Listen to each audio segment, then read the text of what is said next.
Laura Cooks Books. You're watching my November wrap-up vlog type thing. I'm going to let past Lauren take it away. It is the 3rd of November and I finally managed to finish The Essex Serpent by Sarah Perry in all of its gorgeousness. I really enjoyed this book, but it was dense. Like, it took me about a half a month to read because I was kind of reading a couple of pages here and there. I had to make quite a concerted effort this morning just to sit down and read everything I hadn't read yet. So it was kind of weird. As much as I was enjoying the story, it was really tough going. But that wasn't because of the writing style. I can't figure out what wasn't gelling, because I like the story, I like the characters, I like the writing style. The characters that you weren't supposed to like, I enjoyed for their merits. This book was sold to me as a Victorian lady of society. Her husband has recently died and he was quite controlling, so this allows her to go off and follow her passions, which are biological science, and she goes off to Essex to discover whether the myths of an ancient beast called the Essex Serpent are true, and then she discovers this serpent and everything as well. That's not what the book's about. It is that. I give this book 4.5 stars. So I did enjoy it, but I'm just struggling to kind of talk about it. Essentially, it's about people. It's a very character-driven novel, which I do tend to enjoy. But the science I thought was going to be the main thrust of the plot, and it's not. Not even her horrific backstory of abuse is the main thrust of the plot. I'm trying to do this without spoilers. She moves to Essex and she is doing digs, she's finding ammonites, she's investigating legends of the Essex Serpent, but she never makes an effort to find it. Instead she gets drawn into local politics and local families' lives, and it's very much a love story with a triangle of men who are the opposite of one another, and one is the underdog and the other is married, and oh, he's a vicar. Oh. If anything is faintly religious from now on, I'm just like, oh. And there's a lot about familial relationships as well, and about relationships that would have been seen as scandalous at the time. For example, her lady's maid refuses to marry her suitor but just lives with him as a comrade, because there was some good socialist shit in here. It was buried, but it was Corbyn would love it. Just lots of mixed feelings. I think the issue is it wasn't what I was expecting. And it was still good, but it was just not what I was expecting. This review has turned to shit, so I am off. It is 20 to 1 and I've just finished the first book of the Northern Lights, and I'm shook. I didn't remember most of that because last time I read it I was 12 and on holiday, and I was amazing. I completely understand why everyone's been getting this hyped about Book of Dust now. I remember when I first read The Subtle Knife though, at the beginning it took me quite a few tries because I didn't really give a shit about Will. I just wanted to know what was going on with Lyra. But now I know that their stories are going to connect, so hopefully I'll be able to get into Subtle Knife a lot more easily, and I think I'm going to plough straight ahead. No breaks, bitch. So yesterday I did finish The Subtle Knife. Wasn't as good as the first one, which I was expecting, but I still really enjoyed it. And then I started The Amber Spyglass, which I haven't really been following that closely, so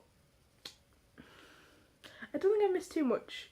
I think I've got all the main points, so I'll just carry on from where I was yesterday. This morning on my way to work I was listening to The Amber Spyglass and I finished that.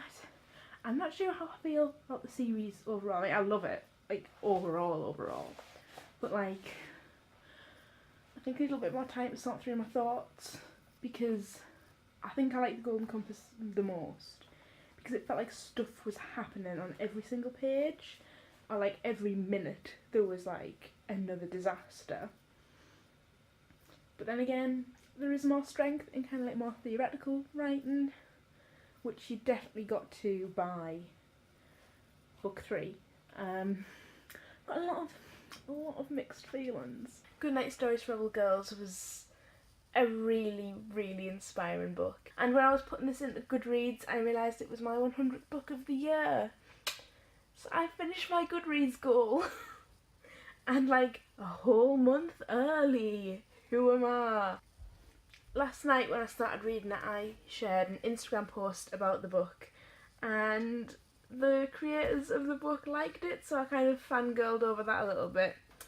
And I followed them, and it turns out they are bringing out a sequel to this, or it's already out, so I know what's on my Christmas list this year. It's still the 13th, but it's a full hour later, and I just finished reading Feminism, a Graphic Guide, which is by Kathina, Janaiti and Judy Groves, and this was like a really brief introduction to some feminist ideas, most of which I already knew, and I was quite frustrated by just how introductory it was. I mean, it's in the title, it's in a series of books called Introducing, so I don't know how I've got the right to be like wound up about this, but we didn't touch on intersectionality at all until page 136 of like a 150 page book. So I know it's an introduction, it's supposed to give you ideas about what you want to go off and do further research in. So I know I'm going to sometime try and find some books on intersectionality. I'm also really interested in how the TERF movement came to exist, because that is just disgusting, and that was not mentioned at all in this book. There was no mention of transphobia in the community. There was a lot of mention of other members of the queer community. There's a lot of things about lesbian feminists in here that I thought were really interesting and that I'd like to kind of investigate a little bit more. So I think I'm going to give this like 3.75 stars. Like, if you were, for some reason, in this world, not knowing anything about feminism, this would be a solid place to start. I'm going to give you a quick talk about what went down after that week, because it was a really manic month. So yeah, pretty much the next day after I finished Rebel Girls, I got on a train back to Durham, and I got my roots did, and I saw my family, and then the day after that I went to York to graduate from my undergraduate degree, which was a really strange experience. We graduated in York Minster, which is this fabulous, beautiful cathedral, and all my creative writing friends were there, and it was just really nice to see everyone having a really good day. Lauren Emily Cook.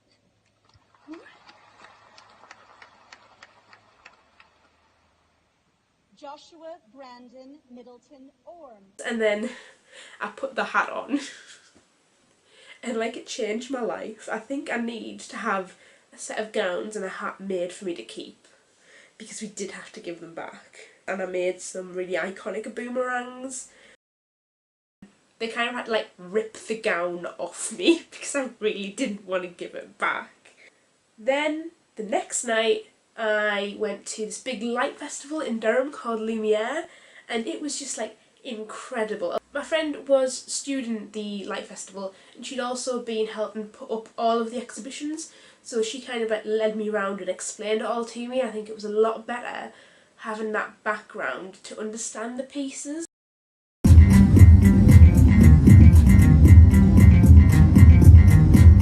Then came the ultimate night. It was my mum's 50th birthday when I graduated, so obviously she couldn't celebrate, so we organised a huge birthday party for her, and we just had a really good night, good food, excellent music, terrible jokes. I got roasted to within an inch of my life, and it was glorious. So Jessie and I came back to London and didn't really do much until the next Wednesday, when we decided to take a day trip over to Greenwich, and it's not that far away, but it took a little while on the tube. And it was just a really lovely day. We went through the town centre, we went to a restaurant, and we love this one type of restaurant owned by a certain company, but they're not very common. There's only one in London. The one here is called The Lost Hour.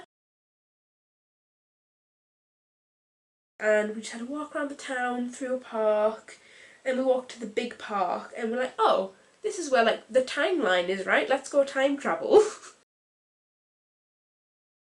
So we walked up to Observatory Hill, and I had a bit of an extra moment looking out over at London, and then I did the time warp over the timeline. Then on the last Saturday of the month, as part of Jessie's birthday present, I bought us loads of tickets to go and do different things at the Winter Wonderland Festival at Hyde Park, and it was just gorgeous. Like, it was like really garish fun fair at some points, but some parts were like little varying taverns, and one was like a bar that was also a carousel that spun round while you drank, and it was just amazing. And we went ice skating, and then, which I think was the coolest thing ever, we went to an ice bar, which is a bar made out of ice, and like everything is made of ice, like even the cups are just like ice glasses, and it was just so good. And we had a wander around the market, we had some bratwurst, which kind of chilled since then, it's been really nice. But today I did finish 2 books that I'll run through quickly with you. This morning I kind of skim-read and forced myself to finish Uranoku by Afra Ben. I was under the impression this was a piece of non-fiction because the subtitle is A True History. It's not. I picked it up for Non-Fiction November, and I was lied to. But I had really high expectations for this anyway, because it's one of the earliest English novels and it's written by a woman. I was expecting this really powerful piece, and I was expecting it to be a bit racist, but like, it was really bad, and I just kind of forced my way through it to say I'd read it, and it's always a bad idea.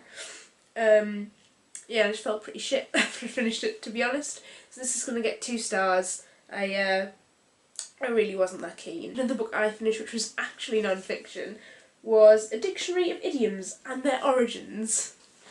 Exciting stuff. This is one that I found really hard to pitch to people. I would say that if you know a little bit about linguistics and you're really interested in it, especially about semantics and kind of like etymology, pick this up because it was interesting. And the most interesting part wasn't just like the dictionary entries of the idioms or like where they'd actually come from. I mean, that was really interesting because sometimes there's a bit of drama between linguists in the explanation. Like, some people say this came from a horrific term about murdering pigs. Some people say Americans just made it up. So there was quite a lot of drama like that in here, which only a linguistics nerd could appreciate. But there was essays every like maybe 10 pages. There was an essay that was a page long, and they were really interesting. They were about all sorts of things and about how idioms transfer between languages and stuff like that, and how cultures influence. And as well as some like little pop-up fun facts about grammar. I don't know if I can like say fun fact about grammar and it actually mean anything. But yeah, it was a very easy read for me because obviously I have a degree in linguistics. It was very basic kind of linguistic terminology, so it was a really easy read. And it was just weird to pitch, like, do you like linguistics? But like not like an expert, but like a little bit.